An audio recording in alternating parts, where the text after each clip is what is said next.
toujours une pensée à nous communiquer. Je l'ai toujours dit, à chaque instant que l'homme s'approche de Dieu, c'est comme un récipient qu'on a mis sous un robinet.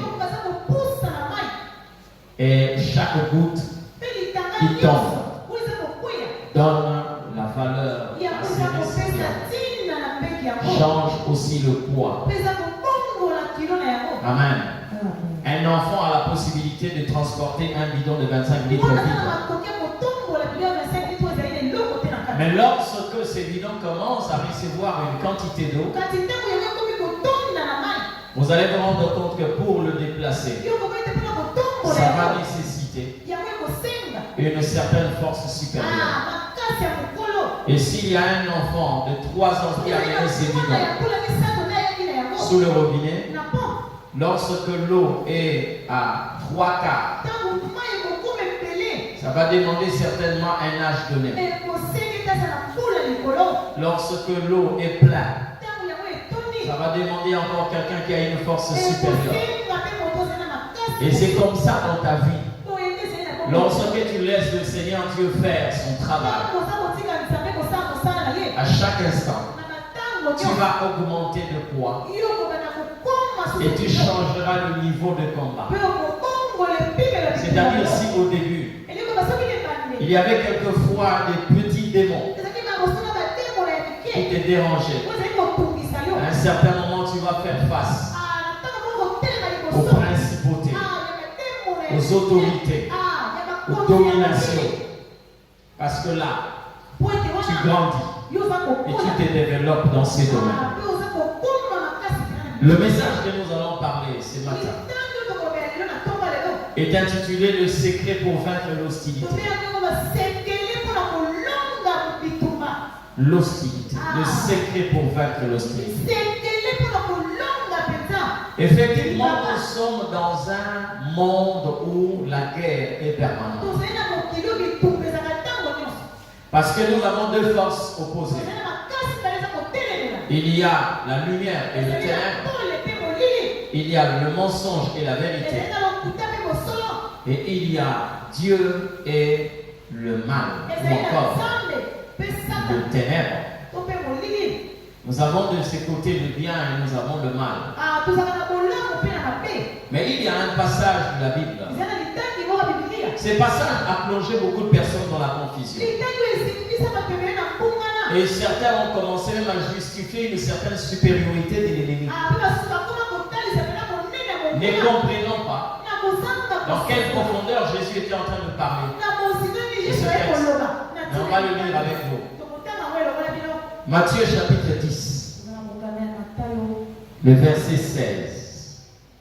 Matthieu chapitre 10, verset 16. Si tout le monde est là, nous allons lire la parole du Seigneur. Voici, je vous envoie comme des brebis au milieu de loups. Soyez prudents comme le serpent et simples comme les colombes. Quelqu'un dit Amen. Que le Seigneur nous bénisse. J'aimerais un peu lire le même passage dans une autre version, mais en fait elle ne change pas. Je vais prendre la version parole de vie. Matthieu chapitre 10, verset 16. Écoutez ce que la Bible est en train de dire. Écoutez, je vous envoie comme des moutons au milieu de loups. Soyez donc prudents comme le serpent et innocents comme les colombes. Amen. Ce passage est en train de parler des hostilités, la guerre, l'opposition. C'est que nous sommes en train de vivre dans ce monde. Écoutez-moi très bien. Le combat est réel. Personne ne peut faire semblant de ne pas connaître le combat. Et personne ne peut ignorer le combat. Ça existe. Et le Seigneur est celui qui a mentionné le combat. Et le fait que le Seigneur Dieu nous met dans un monde où nous connaissons le combat, cela ne veut pas dire qu'il nous a abandonnés. Dans ces passages de la Bible, le Seigneur est en train de révéler l'hostilité dont nous sommes l'hostilité que nous connaissons dans ce monde. Mais le fait de le dire, nous découvrons la manière dont le Seigneur est en train d'éclairer notre lanterne sur le pourquoi nous devons connaître le combat. Parce que pourtant, beaucoup de personnes veulent chercher un monde artificiel où il n'y a pas de combat. Mais aussi longtemps que nous sommes dans ces mondes, nous ferons face au combat. Alléluia. Ça, c'est le Seigneur Dieu qui le reconnaît. Mais malgré tout ce que nous sommes en train de voir, malgré tout ce que le monde est en train de nous présenter qui semble être agréable à nos yeux, vous voyez les immeubles, vous voyez la technologie, vous voyez le luxe, la gloire des époques. Mais bien aimé, vous devez savoir une chose, que nous sommes dans un monde où nous vivons une hostilité. Ce n'est pas la beauté d'une ville, d'un pays, qui peut effacer les paroles que l'Éternel Dieu a déclarées. Non, non. Le combat est réel. Mais lorsque nous parlons de ces passages, plusieurs personnes sont d'abord captées par l'image qu'utilise le Seigneur. Il parle des brebis et il nous parle des loups. Amen.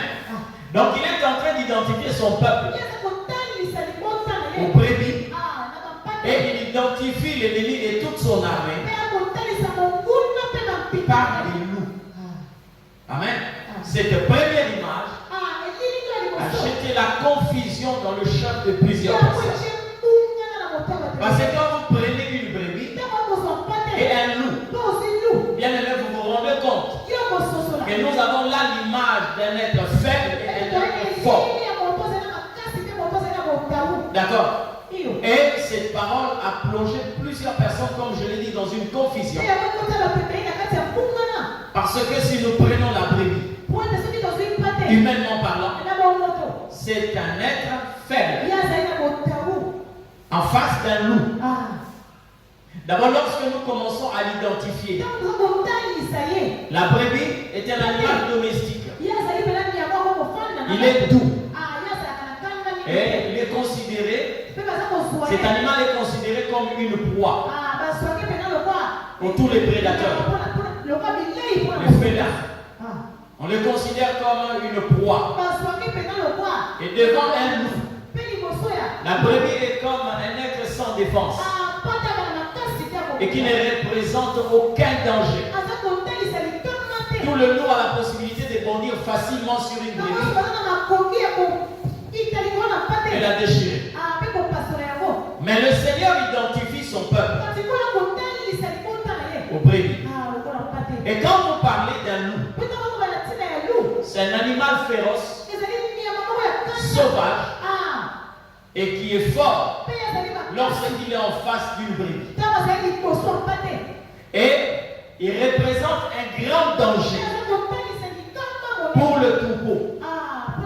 Mais c'est cet animal-là que le Seigneur identifie à l'ennemi et à tous ses acolytes. Mais que retenir alors? Donc comment est-ce que Dieu peut prendre l'image d'un animal fort, il donne cela à l'ennemi et il le prend à un autre animal faible et il identifie son peuple?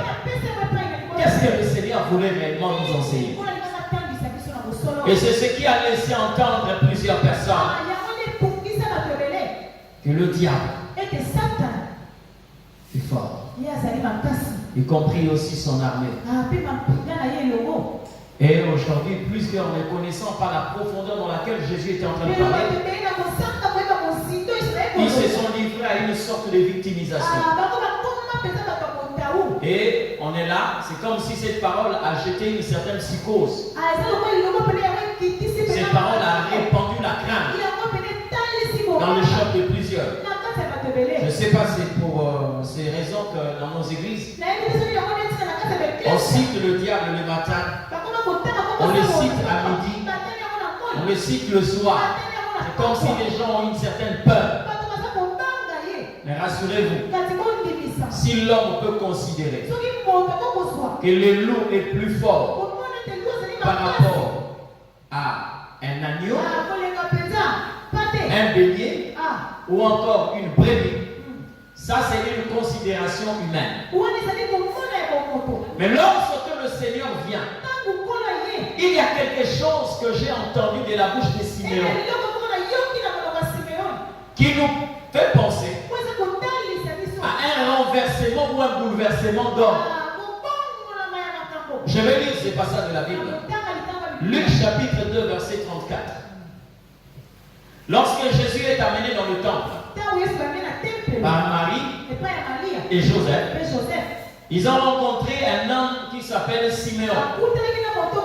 Et Siméon était celui qui avait reçu la promesse d'attendre l'arrivée du Messie. Et quand il a pris l'enfant Jésus entre ses mains, il a laissé entendre certaines paroles. Mais nous allons parler d'une portion de ces paroles. Il a dit ceci. Luc chapitre 2 verset 32, j'ai lu ces paroles. Siméon le bénit et dit, non, le bénit. Les deux, Marie et Joseph. Il n'a pas béni l'enfant Jésus. Il a béni Marie et Joseph. Siméon les bénit et dit à Marie, sa mère, voici cet enfant est destiné à amener la chute et le relèvement de plusieurs en Israël et à devenir un signe qui provoquera la contradiction. Siméon dit à Marie, cet enfant est venu pour provoquer la chute et le relèvement de plusieurs. Ça veut dire quoi? La naissance de Jésus, la venue de Jésus, il y a eu un bouleversement. L'ordre a été renversé. On ne peut pas parler de la chute de celui qui est fort. On ne peut pas dire à un faible qu'il vient de chuter, non, ou qu'il doit tomber, non, parce que le faible est déjà à terre. Si on parle de la chute, c'est que la personne est puissante. On ne peut parler que de la chute des puissants. Mais quand il parle de la chute et le relèvement, nous avons deux types de personnes. Il y a de ceux qui sont forts, qui doivent connaître la chute, et de ceux qui sont faibles, qui doivent connaître le relèvement. Et c'est comme ça que la Bible est en train de continuer en disant, il va provoquer la contradiction. La contradiction, c'est quoi? Bien aimé, nous avons grandi. On nous a appris que 1 plus 1 égale 2. Ok? 1 plus 1 égale 2. Vous commencez par l'école maternelle. Jusque vous savez que 1 plus 1 égale 2. À un certain niveau, on vous fait savoir que 1 plus 1 égale 1. Vous allez voir ça dans les mathématiques lorsqu'on vous parle de la trigonométrie. Et vous allez voir aussi dans la Bible.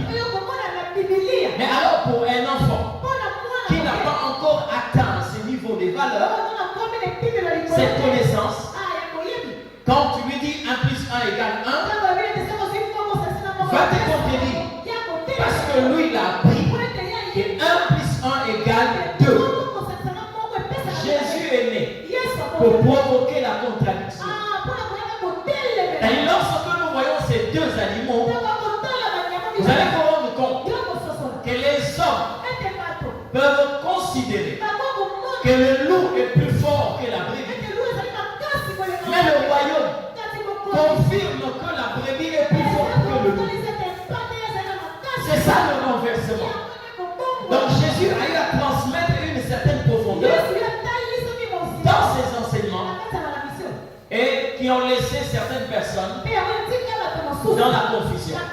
Mais toi qui entends ce matin, retiens une seule chose, l'Éternel Dieu est venu provoquer la chute des forts et le relèvement de ceux qui sont faibles. C'est comme ça que lui-même a déclaré en disant, vos pensées ne sont pas mes pensées. Et il a poursuivi en disant que le faible dise que je suis fort. Pourquoi? Parce que celui qui est venu provoquer le renversement est là. Il s'agit de Jésus-Christ. Alléluia. Il ne s'est pas arrêté là. Une bonne nouvelle aussi pour les pauvres. Pour qui Jésus a dit que les pauvres disent que je suis riche. Mais attention, lorsque nous lisons ces passages, je parle ici des secrets pour vaincre l'hostilité. Lorsque on dit vaincre, ça veut dire que c'est un combat dont il faut utiliser les armes pour le vaincre. Mais la première des choses qui saute à nos yeux, ça c'est connu presque de tout le monde. Et si je vais poser la question, ça va? Dans ces combats qui nous opposent aux forces du mal, que le Seigneur est en train d'identifier ici comme des loups. Quelle est l'arme ou quelles sont les armes que Dieu a eu à révéler pour que nous puissions utiliser? Tout le monde va dire la simplicité et la prudence. C'est pas faux, c'est vrai. Parce qu'il le dit, lorsque nous sommes en face de ce genre de personnes, et qu'ils soient prudents comme le serpent et simples comme la colombe. Donc il y a ici la simplicité et il y a la prudence. Mais aujourd'hui, je ne parlerai pas de ce que tout le monde peut repérer facilement. Simplicité et prudence. Mais aujourd'hui, nous allons voir autre chose. Ça fait partie aussi des secrets que l'Éternel Dieu a révélé à son peuple pour que nous puissions vaincre cette hostilité. Amen. Écoutez, nous ne pouvons pas aujourd'hui voir ce texte de la Bible et commencer à justifier le comportement de ceux qui ont peur de l'ennemi. Nous n'avons pas raison d'avoir peur de l'ennemi. Parce que le Seigneur nous a tout révélé. Le premier secret, qui peut être considéré comme une arme. Notez. Il ne faut jamais refuser la nature que le Seigneur Dieu vous donne. Amen. Ne refusez jamais la nature et l'identité. Parce qu'il y a une identité qui accompagne la nature. Si je peux dire aux gens aujourd'hui, moi je suis un hippopotame. Les gens vont dire, mais ça c'est quoi? C'est un homme. Et si je dis que je suis un homme, cela n'est pas un débat. Parce que de par ma forme, de par ma façon d'être, par ma conduite, tout le monde sait que les hommes se conduisent de la sorte.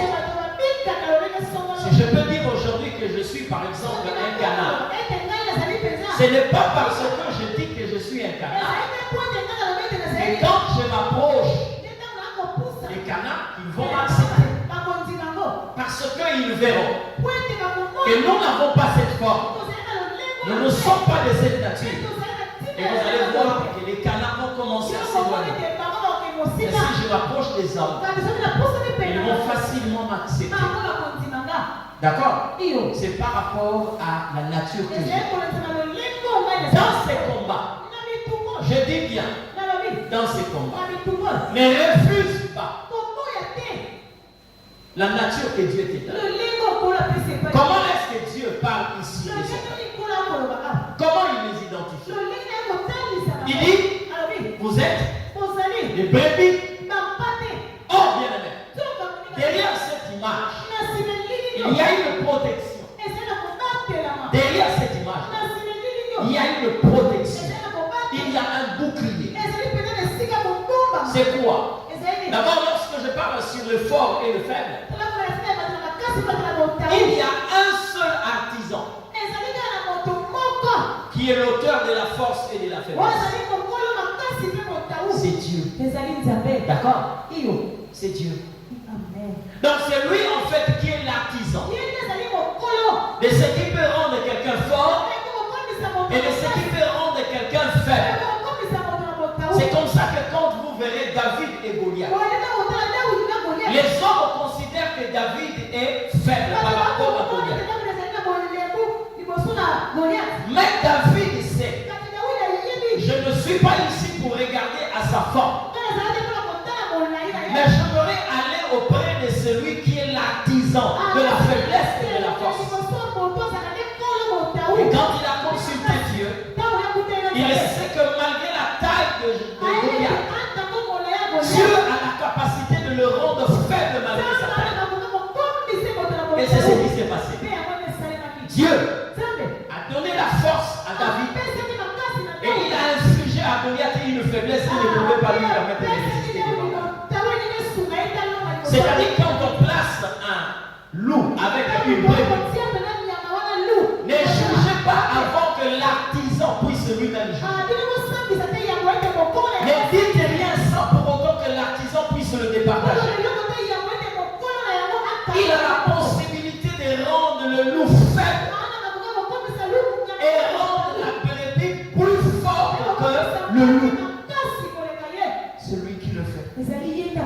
C'est comme ça que David, quand il a regardé autour de lui, il y avait des rois à son temps. Il a vu des rois qui étaient puissants de par leur armée. Il a vu des rois qui avaient reposé leur puissance sur le nombre de chevaux, la garde, les moyens. David a regardé à l'Éternel et il s'est rendu compte que la force ne vient ni de l'Orient ni de l'Occident, mais la force vient de l'Éternel des armées. Et il a déclaré en disant que je veux m'appuyer sur l'Éternel qui est l'artisan de la force et qui peut rendre faible celui qui se croit être fort. Alléluia. Quand j'ai parlé de la nature, Dieu, malgré cette nature faible, il identifie son peuple au brebis.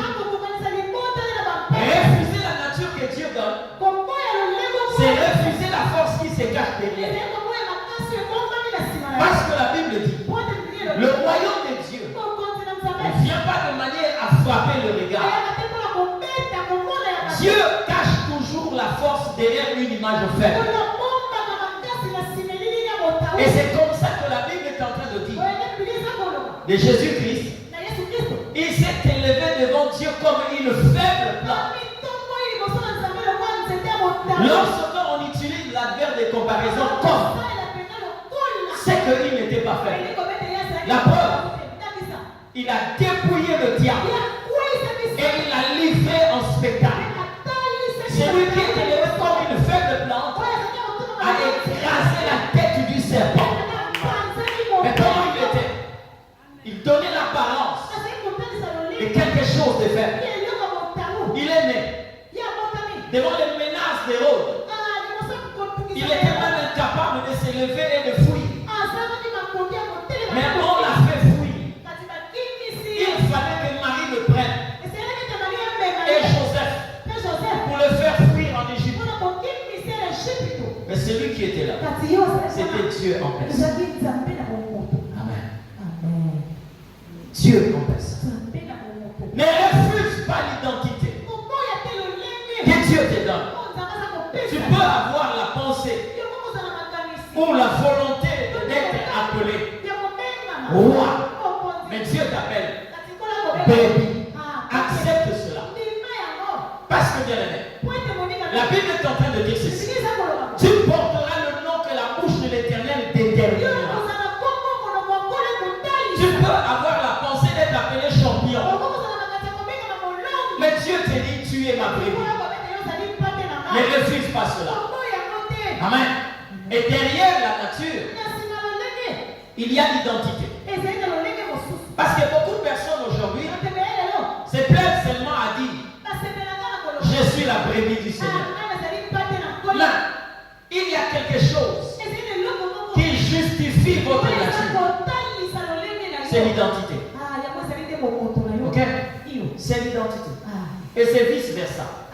Lorsque Dieu vous donne une identité, vous devez chercher la nature qui justifie cette identité. Lorsque Dieu vous donne une identité, vous cherchez la nature. Lorsqu'il vous donne la nature, vous devez avoir l'identité. Comment? Lorsque David dit, il s'identifie comme une brebis. Il dit l'Éternel est mon berger. Lui, il est une brebis. N'est-ce pas? David ne s'est pas limité seulement à dire que l'Éternel est mon berger. Mais la suite, il dit ceci. Il me conduit. Il me dirige. Il me fait reposer. Donc lorsqu'on est une brebis, il n'y a pas seulement l'identité. Mais est-ce que toi qui t'es dit brebis du Seigneur, est-ce que tu acceptes que le Seigneur te dirige? Est-ce que tu acceptes que le Seigneur Dieu te conduise? Parce que je le dis très souvent, le calepin d'une brebis, le carnet d'une brebis est entre les mains de son berger. Le programme d'une brebis est entre les mains de son berger. L'emploi du temps d'une brebis, c'est son berger qui l'a. Le brebis peut vouloir, ou la brebis par exemple peut vouloir faire telle chose, mais elle doit se conformer à la volonté du berger. Beaucoup de personnes aujourd'hui se plaisent seulement à dire l'Éternel est mon berger. Mais quand vous regardez leur vie, ce n'est pas Dieu qui les conduit, c'est leur propre tête qui conduit leur vie. Alors vous pouvez posséder une identité, mais il vous manque la nature.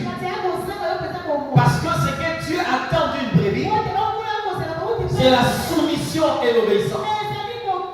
Sinon, vous allez posséder une simple identité, mais vous serez trahi par la nature. Amen. Le premier secret, si vous voulez vaincre ces combats, vous devez embrasser l'identité que Dieu vous donne. Et au-delà de l'identité, vous devez posséder cette nature. Parce que celui qui possède une identité sans nature, il devient un hypocrite. Imaginez-vous, vous voyez quelqu'un dans la rue qui a porté un habit où on a écrit mon Christ doit aller mourir. Mais cette personne est en train de marcher en dandinant. Clopin.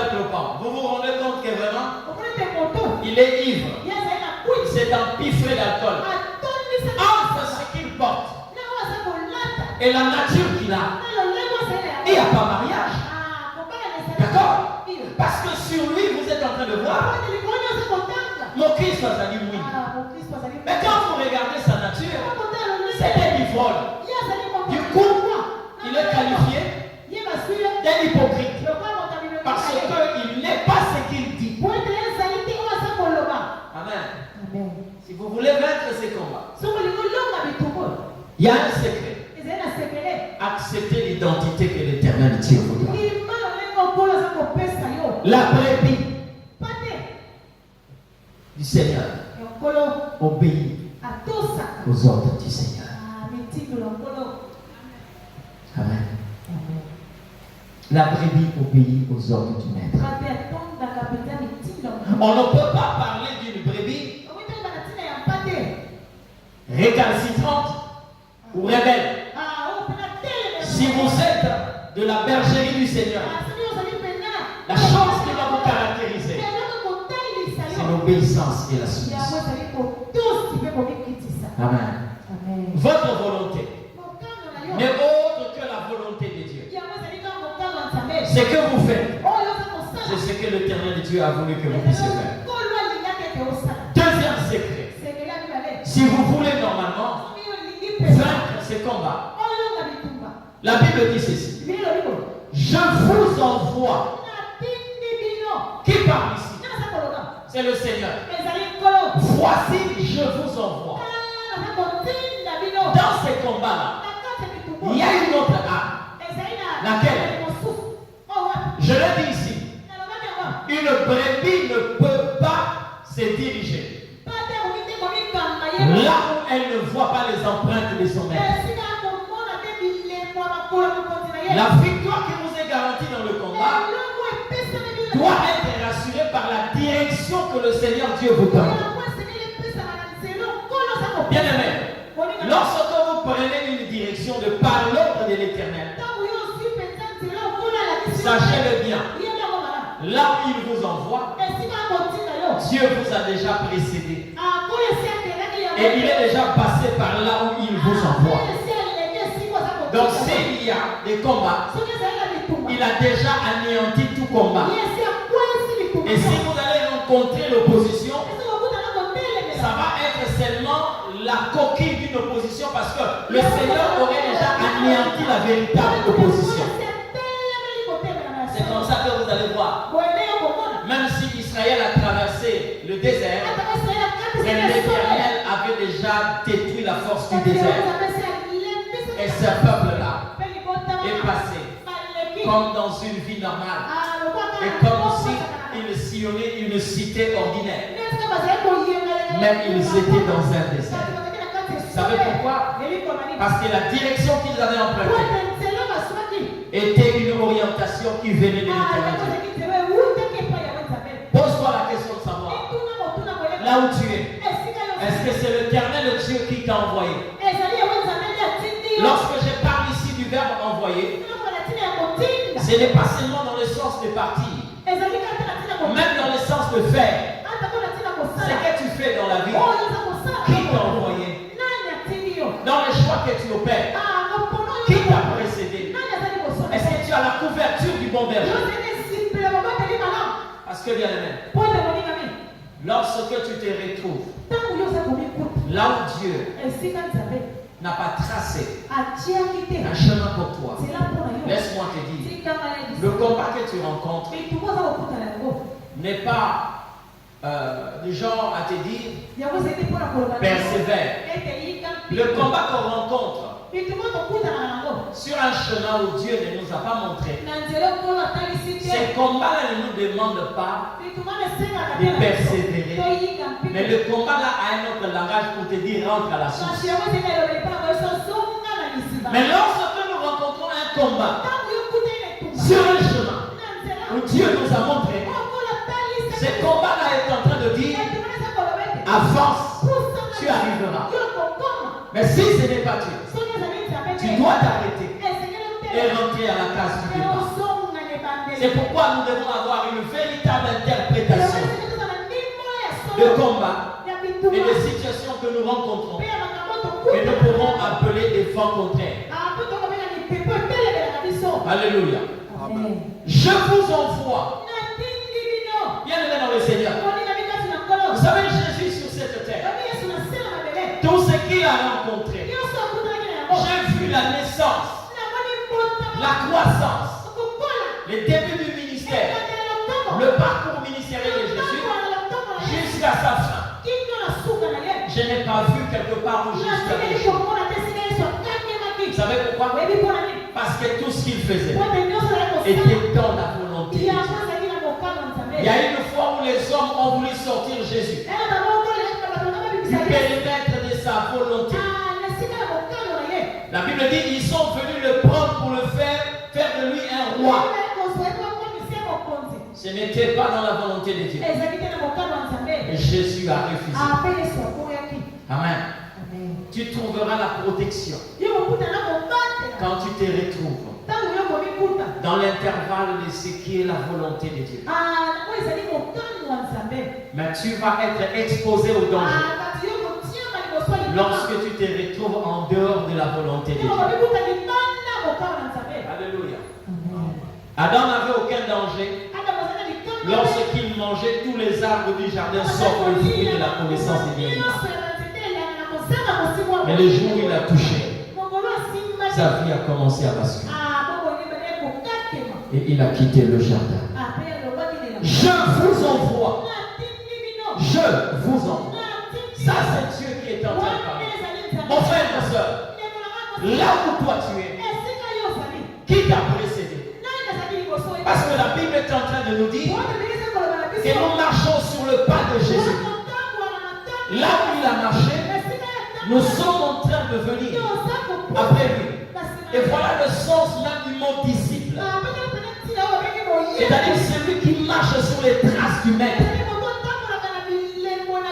Là où tu es, est-ce que tu as la garantie d'être avec Dieu, mais aussi d'être précédé par Dieu? Amen. Parce que je le dis souvent, on n'a pas de succès lorsqu'on précède Dieu. Pas de succès. Amen. Aucun homme ne peut précéder Dieu et avoir du succès dans sa vie. Mais lui-même nous a garanti le succès en disant: je suis avec vous tous les jours jusqu'à la fin du temps. De son côté, il est fidèle. Mais en ce qui nous concerne, nous devons veiller à ce que chaque pas que nous voulons faire, que nous soyons sûrs que l'Éternel est là. Amen. Même lorsque on te promet une élévation, parce que pour un plus grand nombre de personnes, lorsqu'il s'agit d'une épreuve, ou peut-être une proposition d'élévation, là on ne peut plus demander Dieu. Mais s'il s'agit de quelque chose qui a tendance à nous éprouver, du genre nous rabaisser, là on commence à demander: est-ce que c'est Dieu ou ce n'est pas Dieu?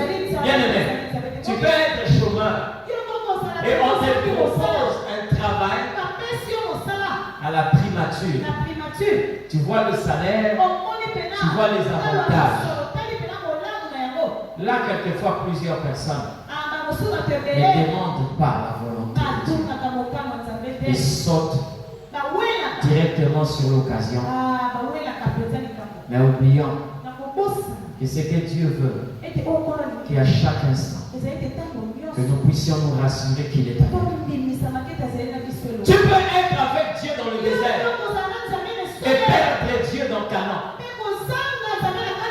Tu peux avoir Dieu dans le désert et perdre Dieu dans la gloire.